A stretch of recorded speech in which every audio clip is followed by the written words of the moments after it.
Data affects us in many ways. It could be as simple as looking at your monthly utility bill or how many likes or followers you have on Instagram or Facebook. It can also be as complex as what is the algorithm used by YouTube that helps you get more views? In some shape or form, data is all around us. Mechie Nkengla built her business around data as it relates to understanding how your business is performing. In this interview, we talk about the driving force behind her business data products, as well as personal insights on what it really means to be an entrepreneur. This is just me, Lisa B, and my guest today is Mechie Nkengla, Chief Executive Officer and Principal Data Strategist at Data Products LLC.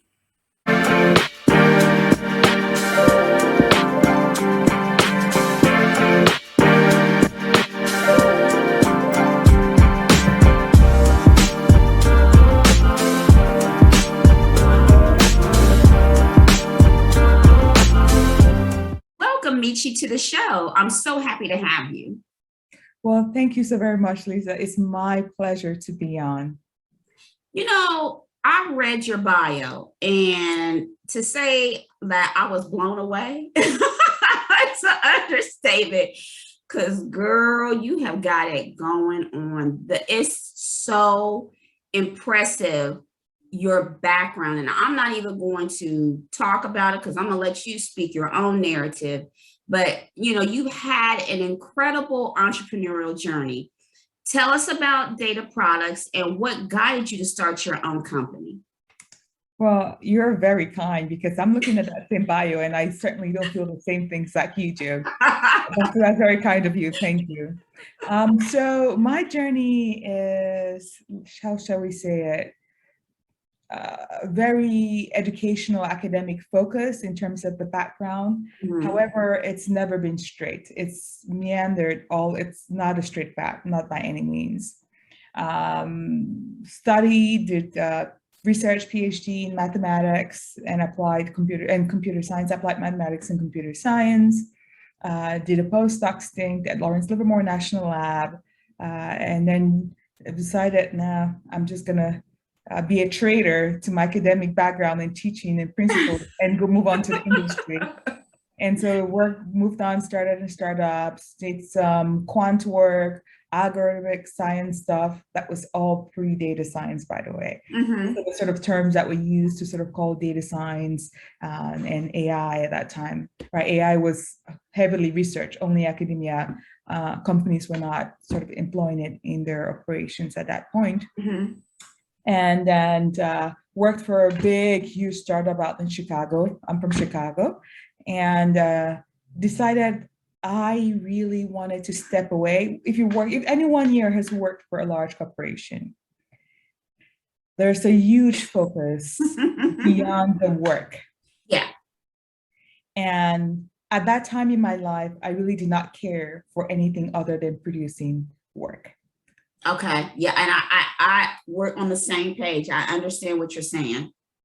And so I decided I wanted to start this, that the focus really was just on doing work and seeing the impact of work in real time, right? Yeah. So the work being data science, advanced analytics, using data to sort of drive strategies and drive ROI for businesses all around. Mm-hmm. So I started out on the side and I was doing that.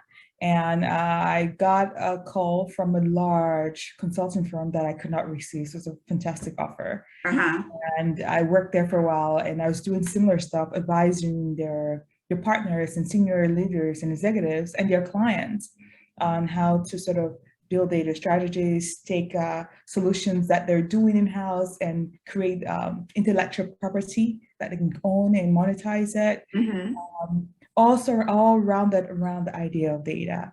And I did that for a number of years. It was very fulfilling. I had some really great colleagues and decided, nah, I'm gonna come back to this and do for a while, right? Yeah. Sort of decompress from the large corporation again. And so I've been here now for full time since I left my large corporation since 2017. So it's getting on, what, 4 years? About. Mm-hmm. After, but the company itself has been in existence since 2014. Did you feel, because sometimes I feel this way, did you feel like you do for others, like I'm doing for the machine, for the big machine or for the firm, and I kind of want to do for me? I need to look out for me. Did you kind of feel that way a little bit? I I did, but I don't think so much. Mm-hmm. My core driver was more, I think, um, I want the work to speak for itself. Yeah. And that's never the case. Yeah. It's usually how you can sell it. Yes. No matter, like, even if you have impacts, so long as the impacts are, or the work is not recognized, it's not really given a chance to breathe.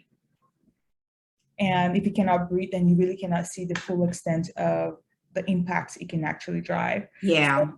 So it was less about me so much as because frankly, people say, oh, well, and then, well, you have the dream, right? The idea of entrepreneurship is that you hustle, you're working crazy Yeah. hours, crazy mad hours in the beginning, and 5 years, 10 years down the line, you're more of a touch finger, right? You're not really deep into things, the thing, you have a lot of free and leisure time, right? Mm-hmm. So, but anyone that's been an entrepreneur for a long time knows this, right?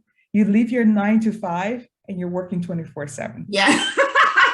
So true.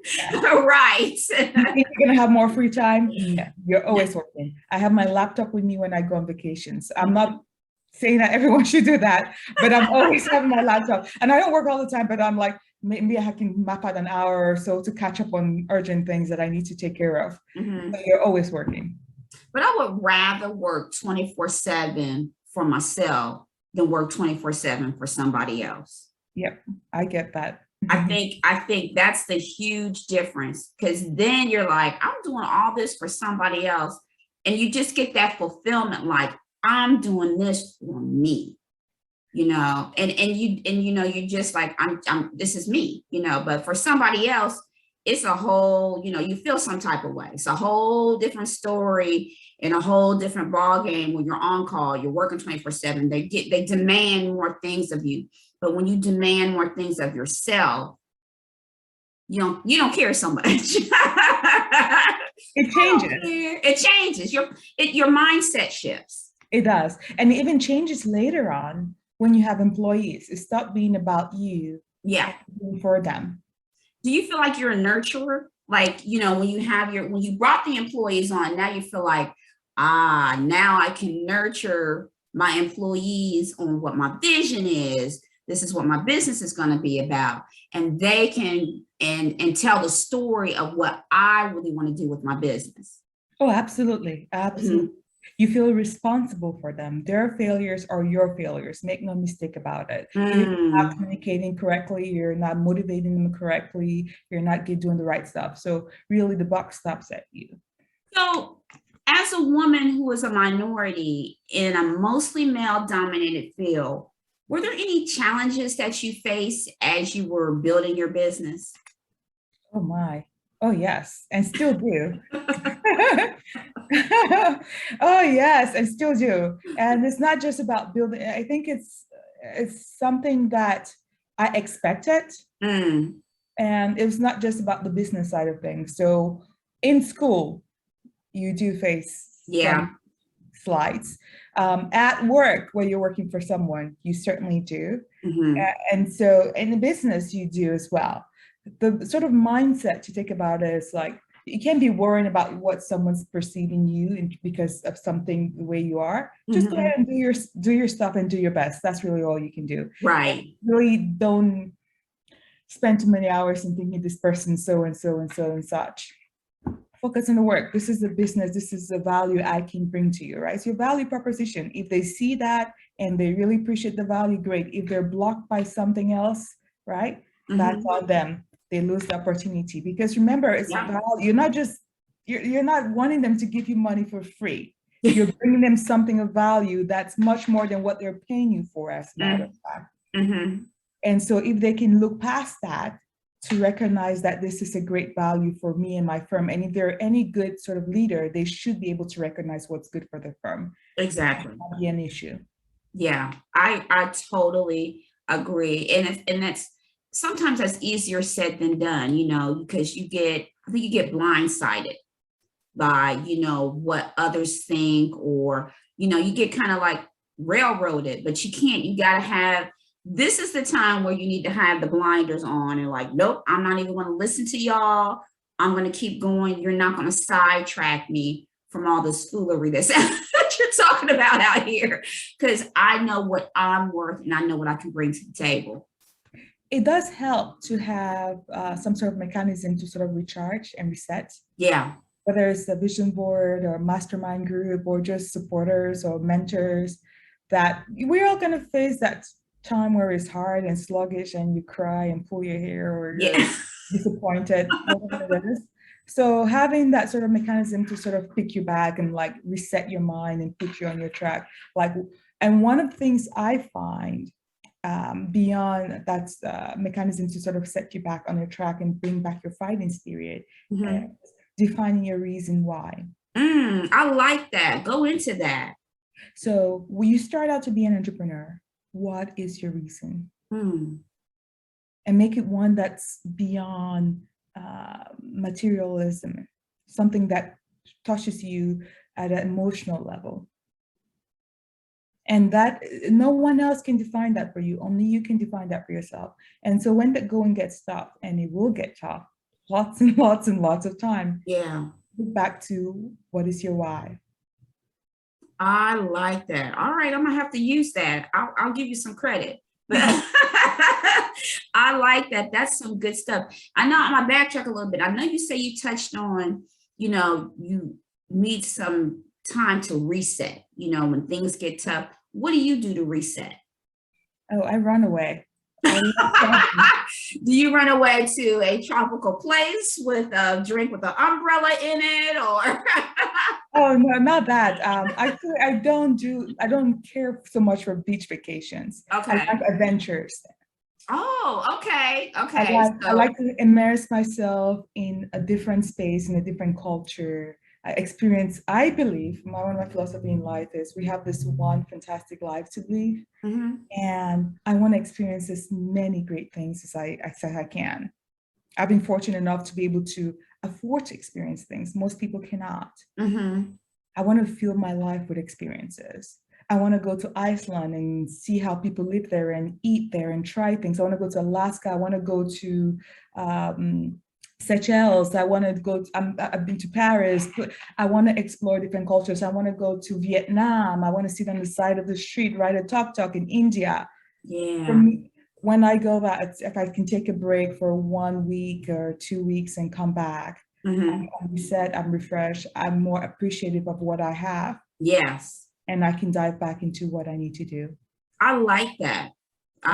So the new business for you are ventures with Mechie.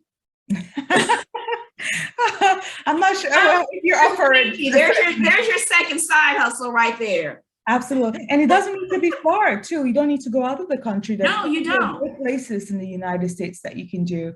Last year, we did a road trip to North Dakota, which was fantastic, and did some camping there. I had never been to North Dakota. It's different. And I absolutely enjoyed every bit of it. There was when I could breathe. And it was just a road trip for 1 week. But you just like as you're driving away from home, the environment, what you're accustomed to, just melts away. And for me, it's just that separation, taking a step away from the space and environment, and then coming back with more renewed enthusiasm. Okay. All right, I'm gonna be looking for that second business, travel adventures with Mechie, y'all. I'm signing up. What about you? So I know for me, and I know for some others, when you say data analytics to entrepreneurs, it's almost like saying a cuss word, or they tend to look the other way, or they shy away from looking at data as a major component to their business. And I don't think people realize how data can tell the story of how good or how bad that their business is doing. What are your thoughts on how entrepreneurs can use data to grow their business? Oh, that's a fantastic question. But before I answer that, let me sort of give a sort of a narrative and to that. So what is data, right? People think it's some tech thing that you collect. No, it's not. As you don't need to get that abstract. Data is information. Mm-hmm. That's all it Yes. is. Data is information. That's all it is.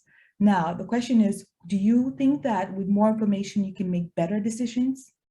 Absolutely. Mm-hmm. Yes, you can. Yeah. So if you boil down data, it's just whenever you see the word data, substitute it with information. Right? Yep.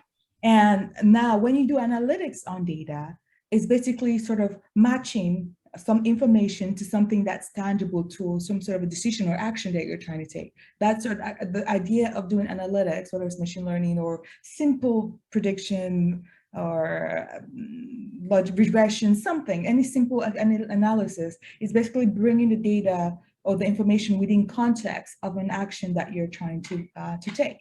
That's Mm-hmm. what it is. To give you another sense of why this is important, right? So by 2022, that's not far, that's next year. Yeah. 90% of all corporate strategies will explicitly mention information as a critical asset. Wow. Wow. 90%, right? That's significant. That's a huge number. It is. And people think, well, and then there's this fear about data. And one of my passions, I'm going to tell you this right now, is to advocate, to educate everyone from the 1-year-old that's already using your phone to sort of play games. We all know that it's crazy, right? They know how to use the iPad. To the 90-year-old that goes online. My passion is to advocate and educate them on the value of the data, to understand. So basic data literacy in terms of what data we're giving away or interacting with or using on an everyday basis. So they're a little bit more cognizant at a higher level when you're dealing with digital technologies. Mm-hmm. Yeah. So some of the data that you use, information, right? People think, oh, data is still far away. Well, everyone has some, or most people have mortgages. So people that have mortgages, when you're doing the finances, you're comparing rates. That is data, right? Yeah. If you're evaluating colleges for where you want to send your kid or yourself, you're looking at the cost, you're thinking about how much loans you're going to need, grants, you're looking at how long it's going to take you. That is all data. How many people use their phone to get like use Google Maps to get directions? That's data. Or you have a Fitbit or whatever you're using for your personal fitness tracker. That's data. So we use data so much that we don't even realize it, but the idea of using that term data throws us off. Yeah, it does. When you're reading labels in the back of your nutritional food or whatever, like how many carbs, sugar, that is data, it's information. Your medical records, it's all data, weather forecast. So data is everywhere. We use it ubiquitously in our lives. So it is really, I cannot stress the importance for you to be aware of the fact that you're already doing it. Yeah. You now need to sort of take advantage of what you're doing, whether it's in your personal life to sort of push it even a little bit more further, or in your business is to sort of get an edge. And that's a good way to put it, because like you said, we use it every day, but we don't even look at it as, oh, that's data. And another, if you're on social media, as we all are, your likes, that's data right there, all of that. And it's good to that you're going to advocate on not only how to use it, but also how to protect yourself as well. Oh, yes. Because please believe, when you're giving out your information, that's data that somebody is collecting on you. So we need to, we don't talk about that a lot, on how to protect your data, but also how to use your data to help you either increase your finances or have your business better. We don't need to shy away from that anymore. We need to just step right on into it and embrace it and start small, but then, build your wealth knowledge on what that data can do for you and what it can provide you in the long run. Oh, I couldn't have said it better. We have a program that we're building out and should be launching in the next month in September as Mhm. data literacy. And one of the course of that data literacy is we're going to have a fundamental course. We're going to make it really, really affordable, nothing, so it's available to anyone, and Mhm. focus on awareness. So you don't need any sort of high level understanding, but you need to understand what data you're interacting with on your everyday life, and what are the opportunities for ideation, for innovation, and to ask the right questions that that data can help you answer. Wow. Okay. So when are you going to have this class? Do you know? We're going to have it online on our website. We should have it by, we should have it by the end of September. You have to let me know so I can post it out and to my community so they can come and take the class, because that would be amazing. Absolutely, we will. So I know we had a pre-meeting to talk about you being on the show, as I do with all my guests. And I laughed a little bit because you had mentioned that you started your day at 5 a.m. And I kind of cringed, but I read that most successful entrepreneurs are early risers, which is a key to their success. Would you say that is true? And how has getting up early helped you with your business? Oh, wow. Okay. That's a loaded one. I cannot say that for everyone. I can only speak for myself, right? And part of it is habit. I grew up in a household where I was expected to be out of bed by 6:30 a.m. My dad would go to every bedroom and pinch you awake. Like, if I'm going to work, better not be in my house. So that was the sort of philosophy in my house. You get up early. And as an adult, it's something I sort of tend to. I'm very structured. I like structure. Yeah. As an entrepreneur, you have a million different things that you're working at. So structure helps. Yeah. And I find that getting up early in the morning, I have less distraction. By 9 a.m. in the morning, I have accomplished a lot more. And then I can sort of, my afternoon hours are for meeting, networking, more soft things. So when I wake up, my mind is rested, it's refreshed. Yeah. I don't have a lot of, not to get into the psychic thing, I don't have a lot of blockers.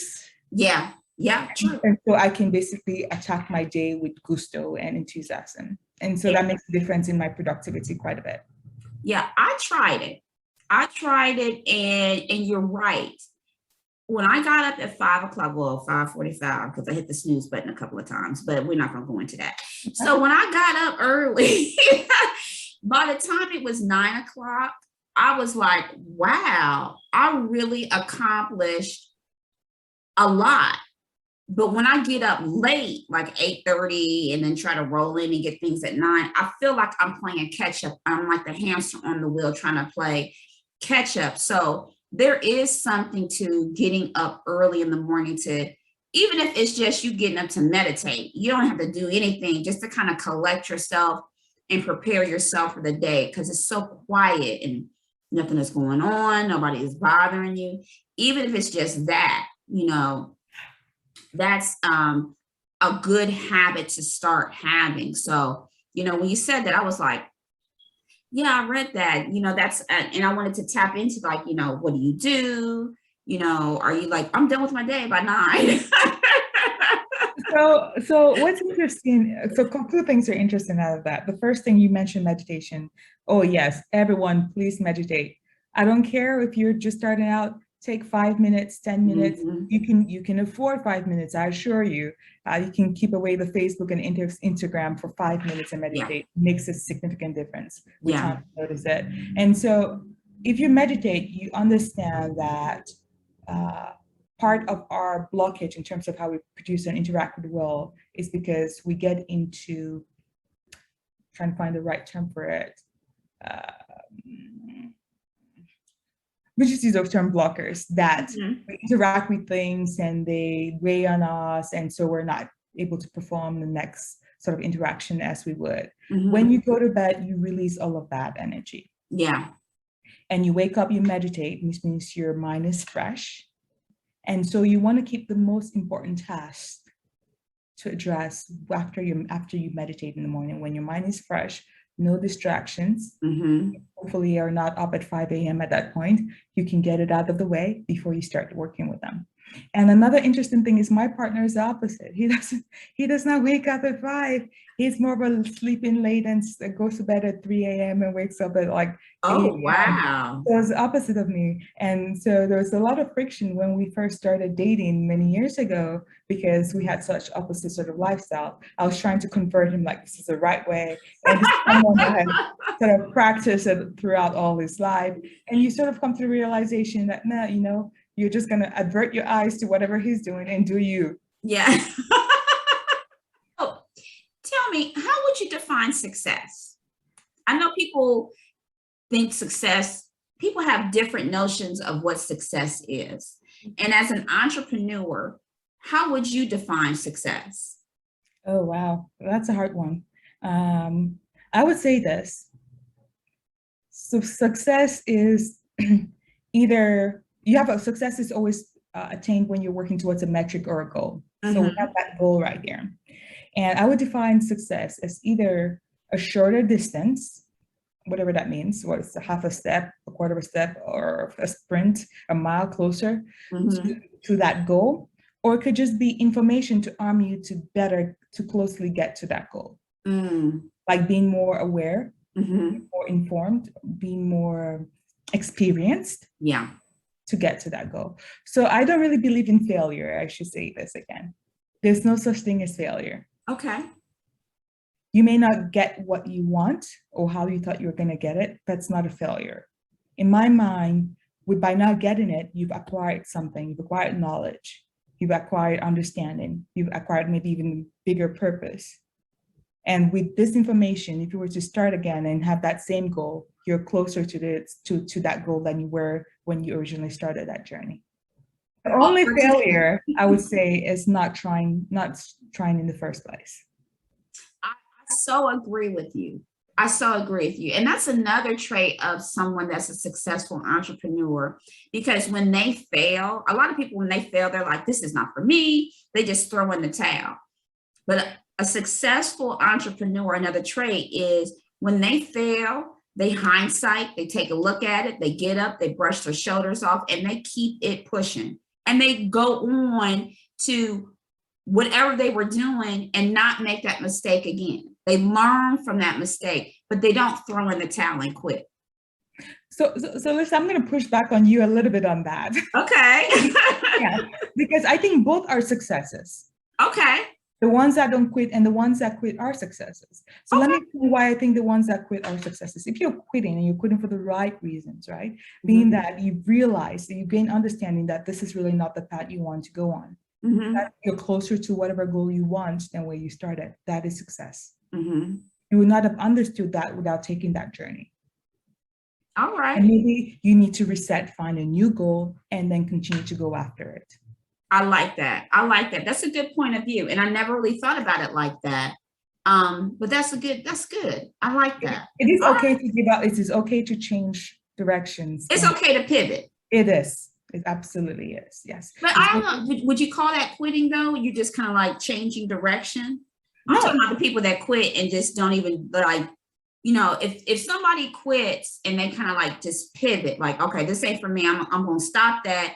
But I'm going to just veer this way. I don't want to say they would be quitting. I would just say that, you know, they're just changing direction. But there are people that like, you know, they just stop their dream and their goal. They're just not going to do it instead of assessing and pivoting. It's hard pressed. I see what you mean. Yeah. But I'm like, if you really have a dream and you did not work out the first try, and then you stop pursuing that dream, is it that the dream is no longer a dream, or is it just that you're stuck pursuing it? If the dream still exists, right, and you're just not pursuing it because you're afraid to fail, then yes, that is failure. Yeah. If it's that you realize that's no longer a dream of yours that you really want to attain, then it's not a failure. You've gained understanding, and maybe you create a new dream. Yeah. Yeah. One final thing I would like to say to someone that's listening, I think this helped me a lot. I heard it from someone else and I cannot remember, unfortunately, I cannot find a credit to the person because I don't remember whom, but it did help me a lot. So what I read was, you are the only person in this world. You are the only you there is. Mm-hmm. Right? So whatever fears, strengths, weaknesses that you have, that's perfectly fine. The world is richer for having you in it. Whatever idea that you're going to pursue, that's perfect because you are the only you. So even someone else has that same idea, because you are the only you there is, only you can execute it the way you can. So it's enriching the world. So what would be some advice that you would give someone wanting to start their own business?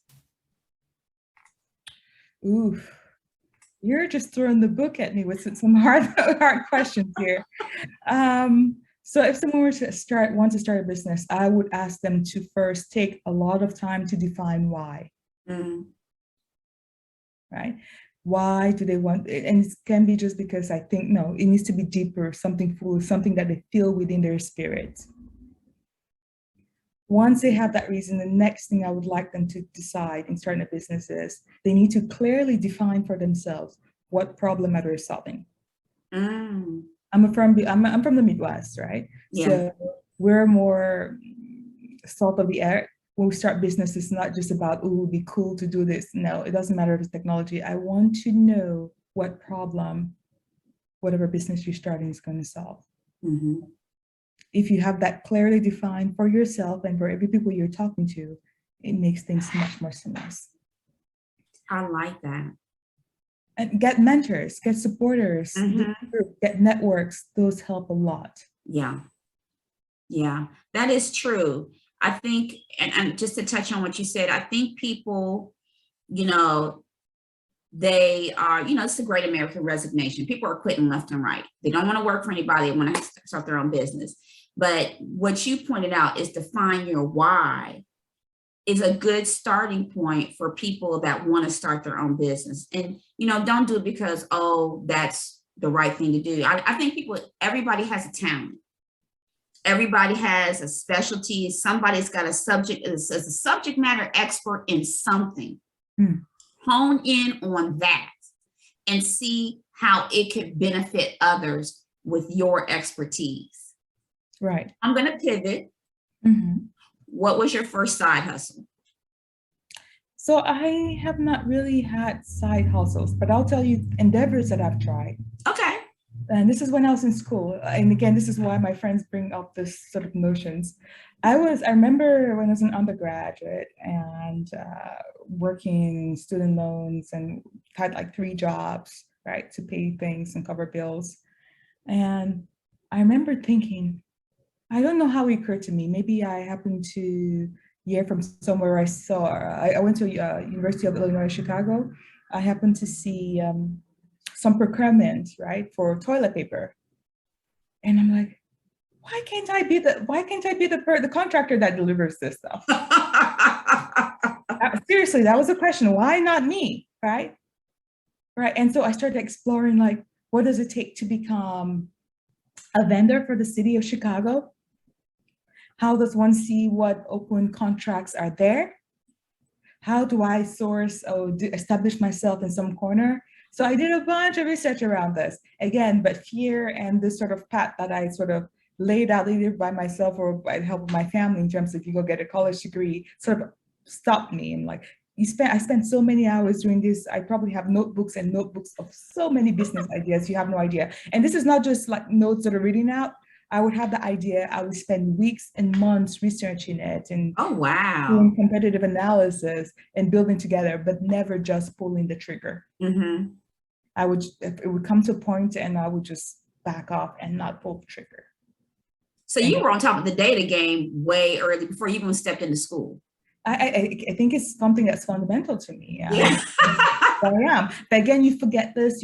You're in the data, you're in the school path, you're just taking the courses. I'm going to get this degree. Am I going to finish this one? I'm going to do this research, Mm-hmm. write this thesis. I'm going to get this job. And you lose track of really what's you, which is what excited me was finding these opportunities. Yeah.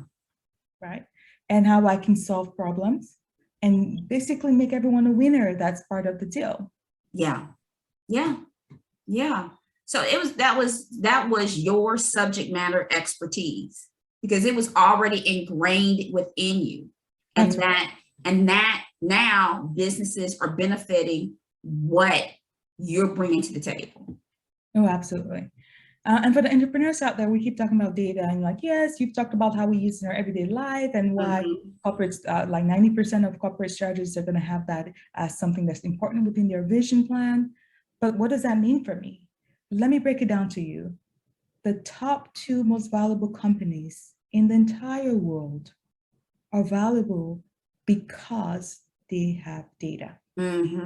Things I loved what I did, my math and computer science, because again, as a woman of color, you get pushed back with other disciplines. But this is the one discipline I felt very comfortable that I could always fight my battles. Wow. Now give me a wrong grade because I can show clearly that my proof was correct. Because the data's on my side. Exactly. You follow the logic, you take the emotions out of things, and you're driven to a decision that's logically correct. Do you think people take data and they abuse it? Because, sometimes you can take those numbers and you can tweak that stuff in your favor. Like, see, the data says. Have you ever heard of this statement? Statistics, and damn statistics. Like lies, and damn statistics. So I forget we said it. And the point is, people say that, and it's incorrect, but the majority of the population is not educated enough. And so they see a number and they just roll with it. Yeah. Mechie, this has been an incredible, incredible interview. I'm so glad that you came on my show, because you've taught me some things. I mean, I was like, okay, she's dropping some knowledge, and I just learned some stuff. So I want to just say thank you for taking the time to be on Side Hustle Saturday. I really appreciate your time here. Where can people find you on your social media platforms?